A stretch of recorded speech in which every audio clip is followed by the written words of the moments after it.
How's it going, guys? It's been a little while since I've made a YouTube video, and that's because I've been really busy with some other stuff, but I thought this would be kind of an interesting way to get back into the flow of making YouTube videos, doing a response to a YouTube video that I knew was going to be coming one of these days.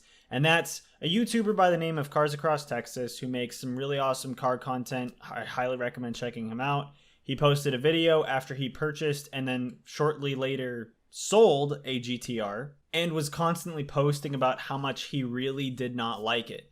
And so I knew this video was coming. He finally posted it, and so I want to do a response from a guy who owns a GTR to a lot of what's said. Now, to preface this, a lot of what's said, a lot of this is purely opinion based. The beauty of the car community is that all different types of cars and builds are a part of the car community.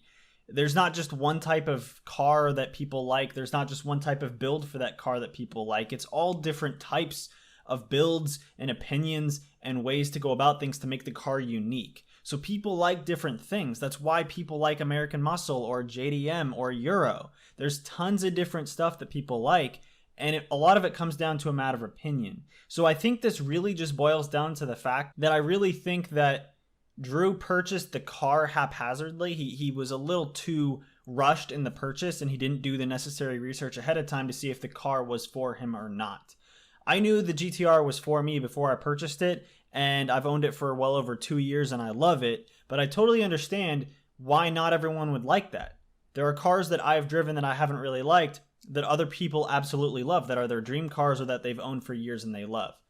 So I just kind of wanted to preface it with that, but this will be a little bit of a long response video as I respond to some of the points that he makes in the video. So let's get down to it. What is up, guys? Cars Across Texas here today, and as many of you might have already known, I really don't like the Nissan GTR. This is mine right behind me, and it's going away very soon. I actually have it sold, but right now I'm going to tell you why I hate the Nissan GTR. Alright, this disclaimer is actually probably one of the most important parts of the video. It kind of just highlights the fact that he's a little bit over-exaggerating with the terminology that he uses. He doesn't really hate the car, he doesn't hate owning the car.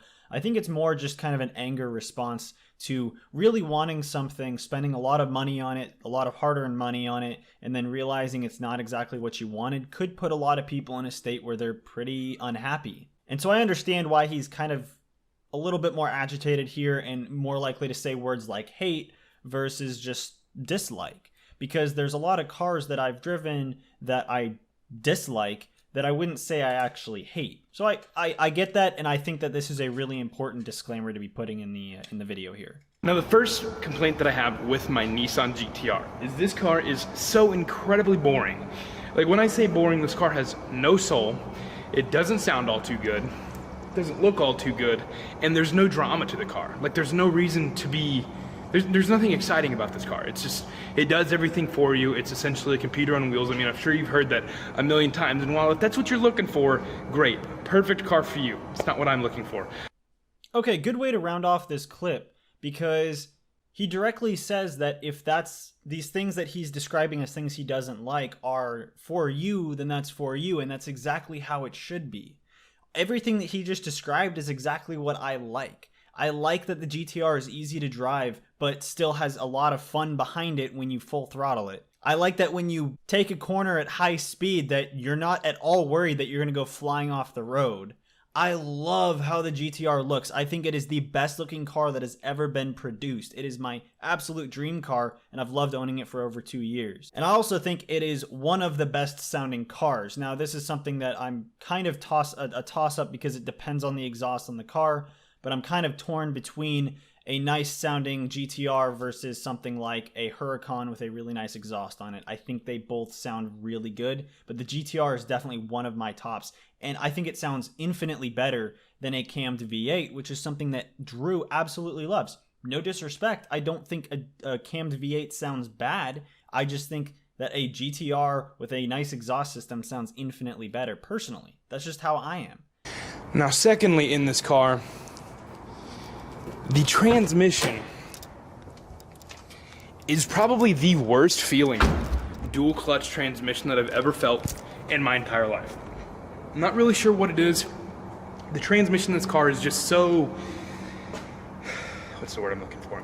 Clunky. Like it is clunky, dude. I've driven this car in traffic. I've driven this car at speeds greater than what should be admitted to on YouTube with my face in it, and it just never feels very good. Like it's not a solid dual clutch. Like even the new GT500 dual clutch is miles better than this car, and that's a Mustang.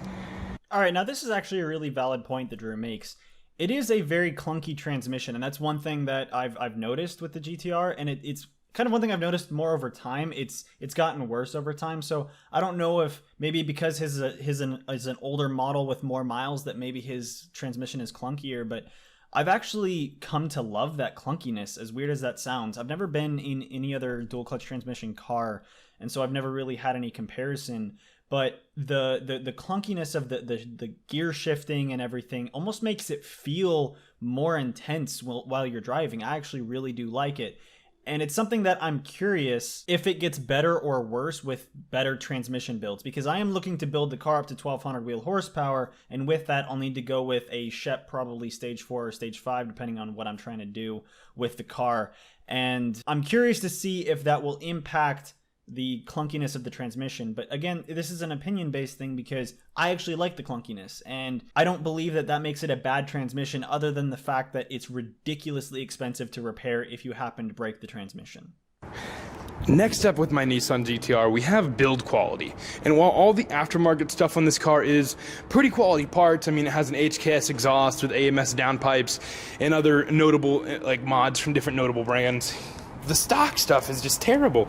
Like, look at this little bezel thing around the grill, dude. This is normal, I was told. Like, I thought this was just the wrap being bad at first, but I was told this just happens. Which, why does it bubble up and make the car look so clapped out? And then if you want to replace it with like a carbon fiber one, $2,000, which is ridiculous in my opinion. But then we go into the inside, and let's get in here real quick. Why does this whole piece move? This whole thing moves, it rattles, plastic everywhere. For a $60,000+ car used, what is this car, 90-something thousand when it was new? It's a lot of plastic in there. Why does my car have panel gaps like this? Like, these do not match up at all. And this is a clean title car, by the way. It's just ridiculous. This is a 90-something thousand car, brand new, and it's just kind of meh. Also, very valid points. There are certain aspects of the car that seem almost cheaply made, but this is something that's improved as you get into later years. I have a 2017, and those issues that you're pointing out, they're not issues in my car. I don't have plastic everywhere that is shaking or that you can move the parts. I don't have rippling on the front of my car.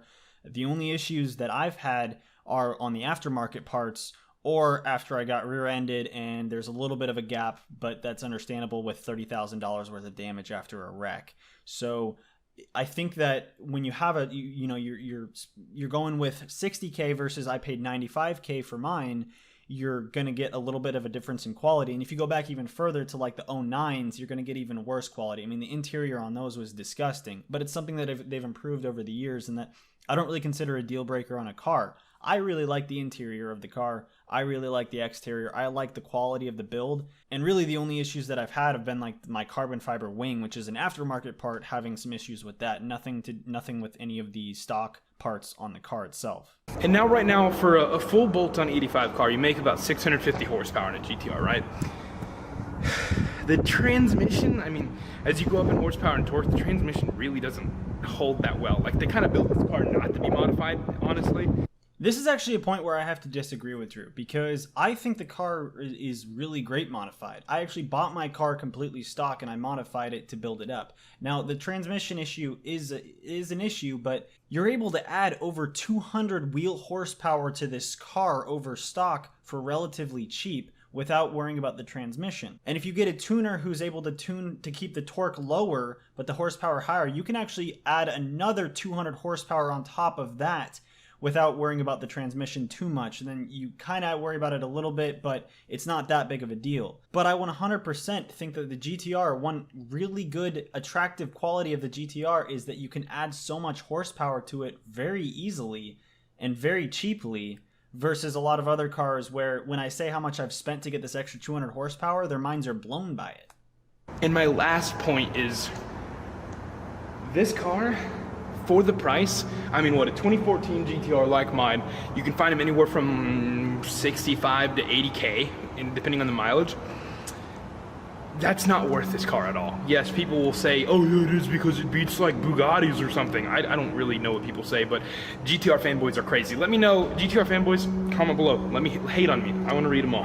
But this car is not worth the money at all. For 20K less than what I got this car for, I could have went and got a 10R80 Mustang GT and put the extra 20K that I saved towards a turbo kit to absolutely walk this car. And honestly, this car's not that fast. I'll put some clips in here. Wait for the Texas 2K videos as well. You'll see this car loses to a lot of stuff. I'm not gonna hate on you because I'm just simply disagreeing with you. I disagree with pretty much everything that's said here. I paid 95K for my GTR and it's worth a lot more than that to me. There's intrinsic value because of how much I love the car. It is very fast stock for how much you pay, especially since it's all-wheel drive. You race from a dig, I can beat a lot of cars that are faster than me, and I definitely have done it. My bread and butter is the drag strip, and I've beaten cars that are worth quite a bit more than mine. I've beaten cars that have more horsepower than mine. I've had people race my car roll racing and beat cars in the 700 plus horsepower range. That car, that GTR of mine is worth every dollar I paid for it and more. It's worth quite a bit more to me. I would have paid more for it, but I didn't have to, luckily. And it's all a matter of opinion and what you're looking for in a car. Now, when you're talking about going out and losing races to a bunch of other cars, I don't really like watching those clips because I'm not someone who's into illegal street racing. I race on the drag strip and that's it. I don't know what the issue could be. It could be an issue with the build. It could be user error or something like that. But when the car is used properly, it beats a lot of different cars. I mean, my GTR... I've raced on the drag strip countless times. I've beaten Hellcats. I've beaten modified Hellcats. I've beaten Red Eyes. I've beaten Huracans. In fact, the only cars that I've ever lost to at the power level that I'm at right now were cars that beat me purely because my car went into limp mode, which was user error. It was on my end. I did something wrong with the clutch capacity. As a result, I went into limp mode and ended up running like a 15-second quarter mile loss to slow-ass cars. But since I've been at this power level, I've raced many cars in the the slick and radial category and beaten a lot of them who have more horsepower than me and who are considered faster cars, or as you would put them, cooler cars. It's all about the build and user error, I believe, as to why you lost these races. I absolutely love the GTR. It has so much value to me. And honestly, that's why I'm making this video. I'm not making this video because what you said pissed me off, because it doesn't. Everyone has their own opinion. Nothing that you said really pisses me off at all. It's a matter of opinion. There's a lot of things that I dislike about the C7 Corvette that wouldn't piss you off, and it's just a difference of opinion. It's simple as that. But mainly, when you make a video like this, and when you talk like this, you're kind of stating it, the car is boring, the car sucks, the car isn't worth it for the value, as a fact, when you have people who watch your videos who maybe love GTRs and might be influenced one way or another. The one thing that I would say, the takeaway from this is that if you are interested in buying a GTR, I definitely recommend either renting or test driving one beforehand to see if it's really for you. Do your research ahead of time. I did months of research before I bought the GTR. In fact, I've wanted a GTR for years prior to buying it. And so I knew that the purchase was absolutely right for me, but it's not right for everybody. And of all the GTR owners that I know, there's only one person, one out of all of them that I know, that has disliked their car, and it's the one that you're watching the video of right now. Every other person, especially the ones who have sold theirs, have said they loved the car but sold it for certain reasons, whether it's financial, wanted to buy a better car like a Lamborghini or something like that, or just wanted to do something better with their money, essentially. Those are the reasons that I see for selling the car, not I really dislike the car. In fact, I've considered selling my GTR, and the reasons have nothing to do with disliking the car, because I love that car. I absolutely love that car. But if anyone watching this video, if you even slightly want to get a GTR, do some research on it beforehand, but don't let this video sway you. I promise you, it is a lot of fun. I have countless experiences of doing super fun things in that car that is apparently boring. It's all a matter of opinion, and I definitely do think the fact that he's coming from a 900 horsepower Z06 definitely has an impact on it, especially the fact that he's driving a manual versus and then going to the automatic of the GTR. I think that has an impact too. But I really think that the GTR is a great car. I absolutely love it, and there's nothing I would rather have. I would not, even though I really badly want a Huracan, I will never trade it in for a Huracan. I'm keeping that car, building it to 1200, and then getting a Huracan on top of it. No way am I selling it to buy a Huracan. I might sell it for investment and financial purposes because of some business stuff that I'm doing, but that's besides the point. So that's why I wanted to make this video. There's not really anything else I have to say. Again, I have the utmost respect for Drew. I consider him a friend. He's a great guy, and I don't think that he's doing anything wrong by posting this video. I just wanted to post my response to really give the perspective of someone who's owned a GTR for a long time that disagrees, and put the case out there for the people who might want a GTR, that just because this big YouTuber says that it's not a good car doesn't mean it's not.